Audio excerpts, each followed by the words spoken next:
সেই রাজবাড়িটি দেখাচ্ছি, দেখুন আপনারা।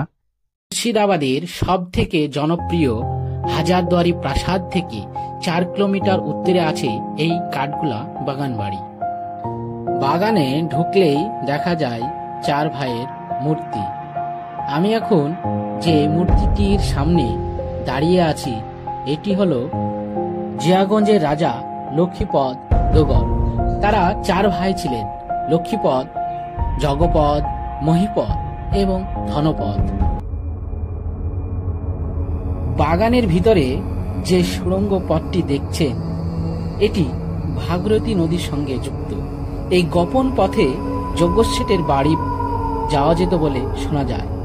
এখনকার প্রাসাদ, সংগ্রহশালা, বাগান, আদিনাথ মন্দির, চিড়িয়াখানা, বাঁধানো পুকুর, গোপন সুড়ঙ্গ দেখতে ভিড় করেন প্রচুর মানুষ।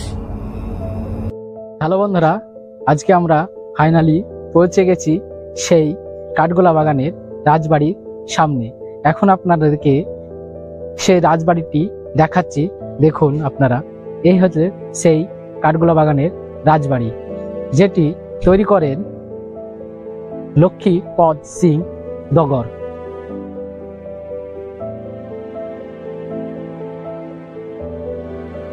আমার পিছনে যে পুকুরটি দেখছেন এটাকে তৎকালীন যুগের প্যালেস পুকুর বলা হয়। এই প্যালেস পুকুরে তৎকালীন যুগের মেয়েরা এখানে আসতো বিশ্রামের জন্য। এখানে কেউ স্নান করতেন না। আর এই যে 4 সাইডে 4টি গম্বুজ দেখছেন, এখানে সিপাহীরা পাহারা দিতেন। এই প্যালেস পুকুর পার হয়ে এসে তারা এখানে আসতেন। এখানে গোলাপ ফুলের বাগান থাকতো। এই গোলাপ ফুলের বাগানে তারা এসে আনন্দ উপভোগ করতেন। আর এখানে একটা স্টেজ রয়েছে, সেখানে তারা নাচা গানা করতেন। এখন বর্তমানে এখানে কোনো গোলাপ ফুলের গাছ নেই, রয়ে গেছে এখন আমের বাগান। এ হচ্ছে সেই গম্বুজ যেখানে দাঁড়িয়ে সিপাহীরা এই প্যালেস পুকুরটিকে পাহারা দিতেন। এই প্যালেস পুকুরে উন্নত মানের মাছের চাষ করতেন তৎকালীন যুগের রাজারা। এই যে আমার পিছনে যে ঝর্ণাগুলি দেখছেন, এগুলি থেকে তৎকালীন যুগে পানির ফোয়ারা বের হতো। দেখতে থাকুন।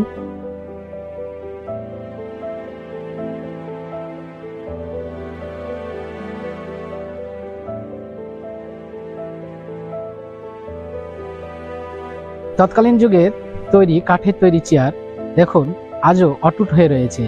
বর্তমান যুগে লোহা দিয়ে এ চেয়ার তৈরি করলে এতদিন মরিচা ধরে দিত, কিন্তু দেখুন অনেক পুরনো যুগে এটা বানানো হয়েছে। তা সত্ত্বেও এতদিন থাকার পরও এখনো কিভাবে অটুট রয়ে গেছে। বাড়ির উত্তর দিকের সাইডটা কতই না সুন্দর, দেখুন আপনারা। এই সে বাড়ির উত্তর দিক।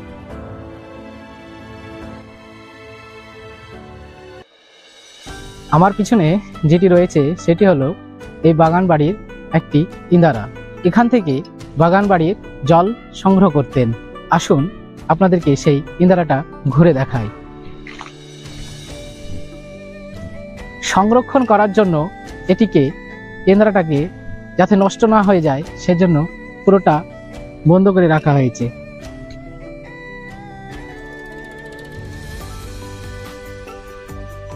এটা হচ্ছে সেই জৈন মন্দির যেটি নির্মাণ করেন রাজা লক্ষ্মীপদ দোগর। এই বাগানের সব থেকে পুরনো জিনিসের মধ্যে রয়ে গেছে এই চাপা ফুলের গাছটি।